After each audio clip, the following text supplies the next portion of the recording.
नमस्कार aspirants. CTET और TET exams में एक चैप्टर ऐसा है जो आपके स्कोर को ना एकदम बूस्ट कर सकता है। हाँ, आज हम बात करेंगे लर्निंग यानी सीखने के सिद्धांतों की। ये वो चैप्टर है जिसको समझना मतलब सिलेक्शन की तरफ एक सॉलिड कदम बढ़ाना। तो चलिए मिलकर इसे आसान बनाते हैं। अब आप सोच रहे होंगे कि ये चैप्टर इतना जरूरी क्यों है, सिर्फ थ्योरी के लिए? नहीं, ये चैप्टर है ना, ये डायरेक्ट थ्योरी एमसीक्यूज तो करवाएगा ही, लेकिन जो ट्रिकी सिचुएशन बेस्ड क्वेश्चंस आते हैं ना, ये उनको सॉल्व करने की मास्टर की है। अगर इसको स्किप किया तो समझो बहुत बड़ा नुकसान हो जाएगा। इसे समझ लिया तो वो मुश्किल सवाल भी एकदम मक्खन की तरह सॉल्व होंगे। तो चलिए इसे अच्छे से समझते हैं। तो सबसे पहले आइए बेसिक से शुरू करते हैं। आखिर ये लर्निंग है क्या? जब हम साइकोलॉजी में कहते हैं सीखना, तो इसका असली मतलब क्या होता है? क्या सिर्फ रट्टा मार लेना ही लर्निंग है? चलिए देखते हैं। सिंपल वर्ड्स में लर्निंग का मतलब है हमारे बिहेवियर में एक परमानेंट चेंज। और ये चेंज आता कहाँ से है? ये आता है एक्सपीरियंस और प्रैक्टिस से। देखिए, यहाँ दो वर्ड सबसे इंपॉर्टेंट है। एक है परमानेंट यानी स्थायी, और दूसरा है एक्सपीरियंस यानी अनुभव। इस बात को दिमाग में बैठा लीजिए कि चेंज हमेशा परमानेंट होना चाहिए। जैसे अगर एक बच्चे ने साइकिल चलाना सीख लिया, तो ये उसके बिहेवियर में एक परमानेंट बदलाव है ना? ऐसा थोड़ी है कि वो 6 महीने बाद भूल जाएगा, वो चला पाएगा। इसी को कहते हैं असली लर्निंग। और यहीं पर एग्जामिनर एक ट्रैप सेट करता है। देखिए, हर बदलाव लर्निंग नहीं होता। कुछ चेंजेस टेम्पररी होते हैं, जैसे बुखार, थकान या किसी ड्रग के असर से अगर बिहेवियर में कोई चेंज आया, तो वो लर्निंग नहीं है। क्यों? क्योंकि ये सब टेम्पररी है, परमानेंट नहीं। सोचो, अगर कोई पर्सन नशे में अलग बिहेव कर रहा है, तो क्या हम कहेंगे कि उसने कुछ लर्न कर लिया है? बिल्कुल नहीं, क्योंकि ये असर उतरते ही बिहेवियर नॉर्मल हो जाएगा। एग्जाम के लिए ये पॉइंट बहुत बहुत इंपॉर्टेंट है। चलिए अब आते हैं इस चैप्टर के कोर पार्ट पर। हम डिस्कस करेंगे 5 सबसे इंपॉर्टेंट लर्निंग थ्योरीज। यकीन मानिए, इन्हीं से एग्जाम में बार बार सवाल घूम फिर कर आते हैं। इन 5 को समझ लिया तो समझो आधे से ज्यादा चैप्टर आपकी मुट्ठी में।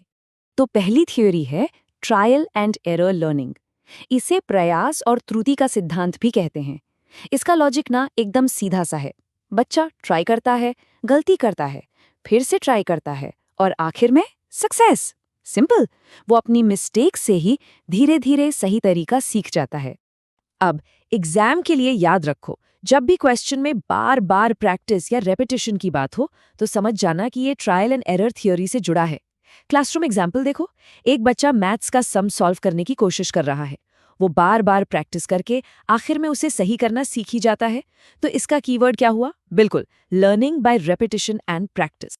दूसरी थियरी है क्लासिकल कंडीशनिंग। यहां सीखना होता है एसोसिएशन से, यानी जुड़ाव से। सिंपल वर्ड्स में, इसमें हम एक न्यूट्रल चीज जिसका पहले कोई मतलब नहीं था, जैसे घंटी की आवाज, उसको एक ऐसी चीज के साथ जोड़ देते हैं जो एक नेचुरल रिस्पॉन्स पैदा करती है, जैसे कि खाना। तो कुछ टाइम बाद क्या होता है? वो पहली चीज यानी घंटी अकेले ही वही रिस्पॉन्स पैदा करने लगती है। इसका सबसे क्लासिक एग्जाम्पल तो पेवलोव का वो डॉग वाला एक्सपेरिमेंट ही है, जहां बेल को फूड के साथ एसोसिएट किया गया और फिर सिर्फ बेल से ही सैलिवेशन होने लगा। और हाँ, एक एग्जाम ट्रैप से बचिए। जब भी इमोशन बेस्ड लर्निंग की बात हो, जैसे स्कूल की घंटी बजते ही बच्चों का खुश हो जाना या किसी पर्टिकुलर टीचर को देखकर डर लगना, समझ जाना ये क्वेश्चन अक्सर क्लासिकल कंडीशनिंग से ही जुड़ा होता है। ओके, अब आते हैं तीसरी थ्योरी पर, ऑपरेंट कंडीशनिंग। यहाँ लर्निंग होती है कॉन्सिक्वेंसेस से, मतलब बिहेवियर के बाद क्या होता है उससे। लॉजिक सिंपल है, रिवॉर्ड एंड पनिशमेंट। अगर किसी काम के लिए रिवॉर्ड मिलता है तो वो बिहेवियर रिपीट होने के चांसेस बढ़ जाते हैं, और अगर पनिशमेंट मिलती है तो वो बिहेवियर कम हो जाता है। क्लासरूम एग्जाम्पल देखो। टीचर होमवर्क कंप्लीट करने पर बच्चे को एक स्टार देती है। अब क्या होगा? बच्चा नेक्स्ट डे भी होमवर्क करके आएगा क्योंकि उसे पॉजिटिव रिजल्ट मिला। यही है रीइंफोर्समेंट। और यहाँ एक गोल्डन लाइन है जिसे हमेशा याद रखना है।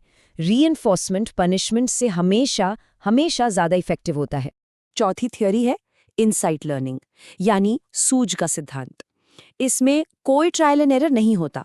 यहाँ सल्यूशन अचानक से दिमाग में आता है, जैसे दिमाग में एकदम से बल्ब जल गया हो। इसी को कहते हैं आहा मोमेंट। सब कुछ अचानक से क्लियर हो जाता है। इसको ऐसे समझो जैसे एक बच्चा कोई पजल सॉल्व कर रहा है और फिर अचानक उसे पूरा सोल्यूशन समझ आ जाता है।